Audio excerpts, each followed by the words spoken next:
I'm Reverend Eileen. Today I'm joining you from my son Francesco's room. And I'm here because, well, in my family, this is one of the spots that we share with one another the stories of God. Last week we talked about the Bible, how that's a gift from God. That God inspired people to write down the stories so that you and I can share them today. I'm going to share with you right now one of the stories that Jesus himself told. He loved to tell stories, and he was really good at it. The stories that he told, we call them parables. And the amazing thing about these stories is that each time we hear them, sometimes we learn something a little bit new. So I'm going to start by reading you a story. You can find this one in our story Bibles in the church school classroom. This one's called The Pharisee and the Tax Collector. 2 men went to the temple to pray. One was a Pharisee. And you see, in those days, a Pharisee was a religious leader that everyone thought was the best of the best. And the other was a tax collector. And in those days, everyone thought tax collectors were the worst of the worst, that they would steal from other people.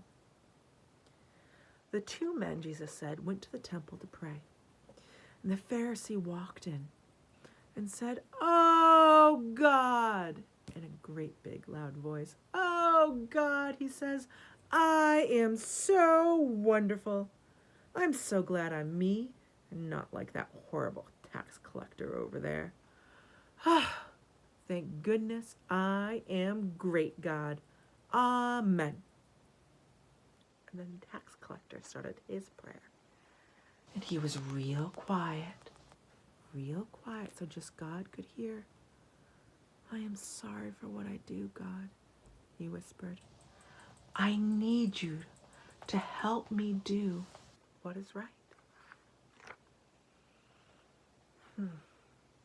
Jesus paused, scratched his beard, thinking for a minute, and said, "Everyone thought that Pharisee was a great man, even the Pharisee himself.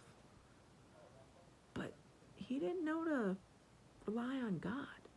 The tax collector truly did. The tax collector acted like God's friend. He is the great man." "Oh," said everyone in the crowd. Then Jesus explained, "Prayer is not a time to brag or be proud.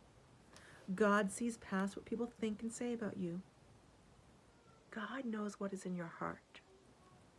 Prayer is a time to talk with God and ask for help." You see, prayer is a special time we have with God. I like to think of it as the way we really become friends with God. Because God loves you.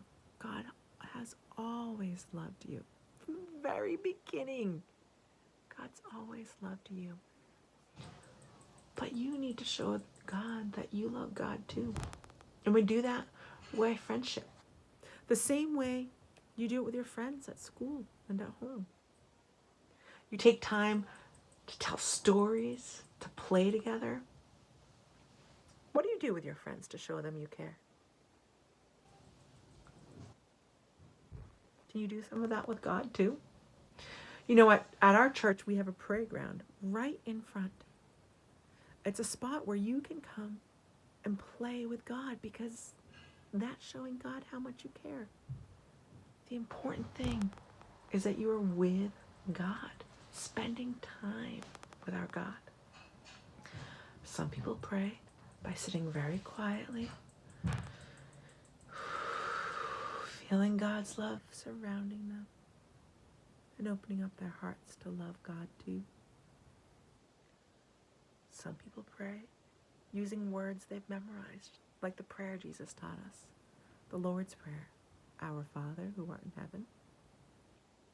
Some people pray by singing, some by making art, some by laughing, some by playing.